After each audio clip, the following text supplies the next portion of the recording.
There's a little bit of nip in the air, and it feels like the right time to make a really simple but savory and delicious supper with a salad with a warm dressing and a pear and goat cheese tart. Let's get started.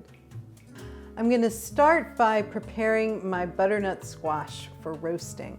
This is just a medium butternut squash, and I find that the easiest way to cut it up is to take the ends off, and then I just use a vegetable peeler to get the skin off. This one is from Williams-Sonoma. It's inexpensive and it is the best one I have ever had. I've peeled my squash. The next thing I'm going to do is I'm going to cut it in half, and then I'm going to use a spoon to remove the seeds. So these are clean now, and I'm just going to cut them into about 1/2-inch dice. These are going to go into our salad, so we don't want the pieces to be too big. So I've got half of this cut up. I'm going to go ahead and put it on my board. I've lined my baking sheet with foil. It just makes it so much easier to clean it up afterwards. And then I'm going to cut up the second half of the squash. Okay, so we'll put this second half of the squash on the pan. So I'm going to sprinkle this with about a teaspoon of salt and about 1/2 teaspoon of pepper. Get it nice and seasoned. And then I'm going to drizzle it with olive oil. And then the last thing that I'm going to add is about a tablespoon of maple syrup. And the maple syrup will just bring out the natural sweetness in the squash. And then I'm just going to take a spoon and mix this together. And then I'm going to put it into a preheated 400-degree oven for 20 minutes. The next thing we're going to make is a rustic tart. It's goat cheese, pear, thyme, and some prosciutto.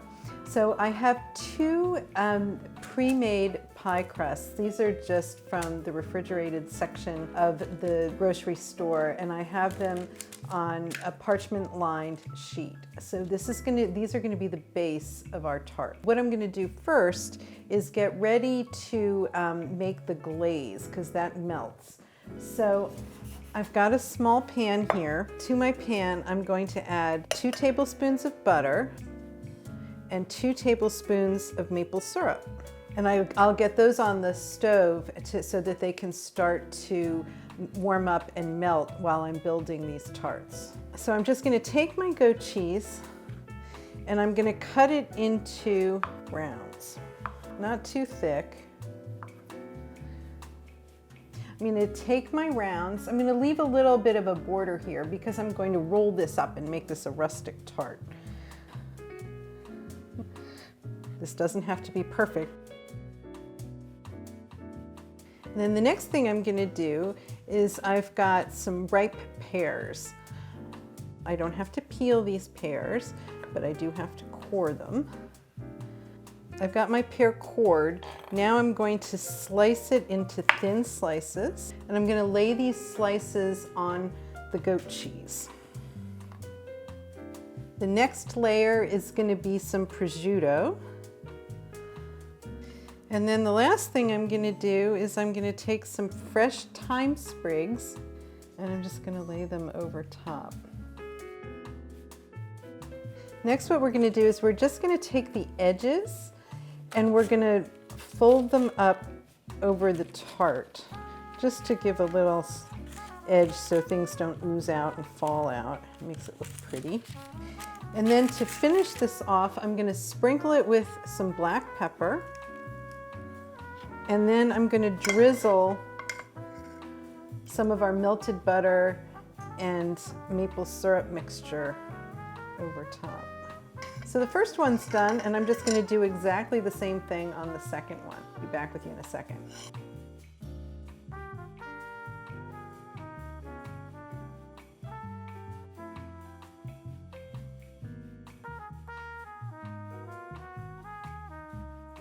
So my tarts are ready to put in the oven. They're going to go into a 400-degree oven for about 20 minutes.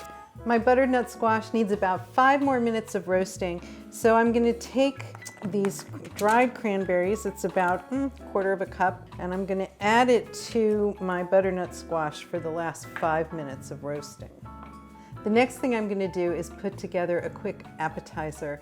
This is a baked brie, so I've got a wedge of brie. I'm just going to put it into my little baking pan, and then I'm going to take some honey and I'm going to drizzle the honey over the cheese. And then I'm going to sprinkle that with some roasted salted pistachio nuts.